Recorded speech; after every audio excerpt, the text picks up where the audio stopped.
माध्यमिक शिक्षणाधिकारी कार्यालयामध्ये शिक्षक शिक्षकेतर कर्मचारी यांची कामं निकाली निघत नसल्यानं सोमवारी शिक्षणाधिकारी कार्यालय सिंधुदुर्ग नगरी जिल्हा परिषद भवन समोर शिक्षकेतर कर्मचारी यांनी उपोषण छेडलं।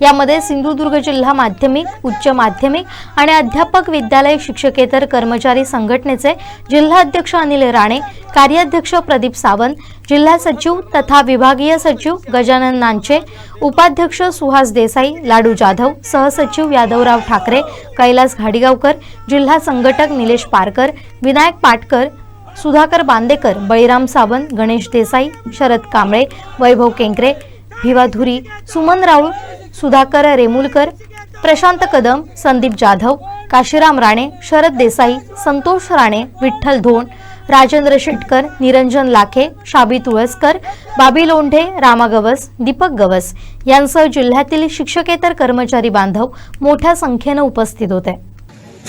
सिंधुदुर्ग जिल्हा माध्यमिक, उच्च माध्यमिक व अध्यापक विद्यालय शिक्षकेतर कर्मचारी संघटनेतर्फे आज या ठिकाणी माननीय शिक्षणाधिकारी माध्यमिक शिक्षण विभाग यांच्या कार्यालयासमोर आज एक दिवसाचे लाक्षणिक उपोषण आम्ही आयोजित केलेले आहे। सदरचे आयोजन हे आमचे शासनाचे विरुद्ध नसून माननीय शिक्षणाधिकारी माध्यमिक यांचे विरुद्ध आहे।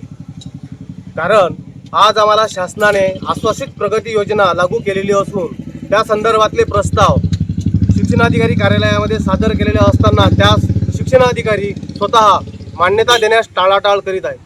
त्याचबरोबर न्यायालयामध्ये बरेचसे आमचे शिक्षकेतर कर्मचारी गेलेले आहेत। न्यायालयाचा आदेश होऊन सुद्धा त्यांना सुद्धा आज मान्यता दिलेल्या नाही आहेत।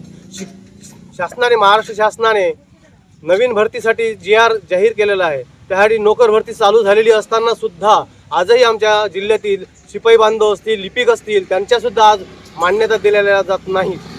त्याचबरोबर वैद्यकीय बिले आहेत, काही थकीत बिले आहेत, याचा सुद्धा शिक्षणाधिकारी कार्यालयाकडून कुठल्याही प्रकारचा ताळेबंद होत नाही। कारण मुद्दाम टाळाटाळ केली जात आहे। या सर्व विषयाची गंभीर बाब म्हणून आज अनुकंपा तत्वावर ज्याच्या घरातला आई किंवा वडील मृत्युमुखी पावलेला आहे, त्या घरात आज चूल पेटत नाही, त्यांची मुलं आज उघड्यावर आहेत, अन्न खायला नाही आहे, त्यांना सुद्धा आज अनुकंपा तत्वावर नियुक्त्या दिल्या जात नसल्या कारणामुळे आज इथं आम्ही हे लाक्षणिक उपोषण आयोजित केलेलं आहे। आजपासून बरोबर 1 महिन्याच्या आत आम्ही शिक्षणाधिकाऱ्यांना अल्टिमेट देतो। 1 महिन्याच्या आत जर आमच्या या बांधवांना न्याय मिळाला नाही तर बरोबर 1 महिन्याच्या नंतर याच ठिकाणी, याच जाग्यावर मी जिल्हा अध्यक्ष म्हणून आणि माझे जिल्हा संघटनेचे पदाधिकारी याच ठिकाणी आत्मदहन करणार आहेत आणि याची सर्व जबाबदारी शिक्षणाधिकाऱ्यावर असणार। या आंदोलनासंदर्भात आज या ठिकाणी आम्हाला विविध शैक्षणिक संघटनांनी सुद्धा पाठिंबा दिलेला आहे।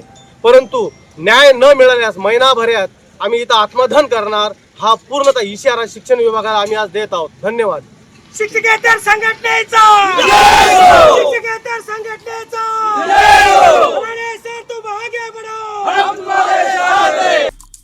आमचे दिवसभरातले सर्व अपडेट्स, ताज्या घडामोडी आणि थेट लाईव्ह पाहण्यासाठी सबस्क्राईब करा, लाईक करा कोकणचं नंबर 1 महा चॅनल कोकण 7 लाईव्हचं YouTube चॅनल।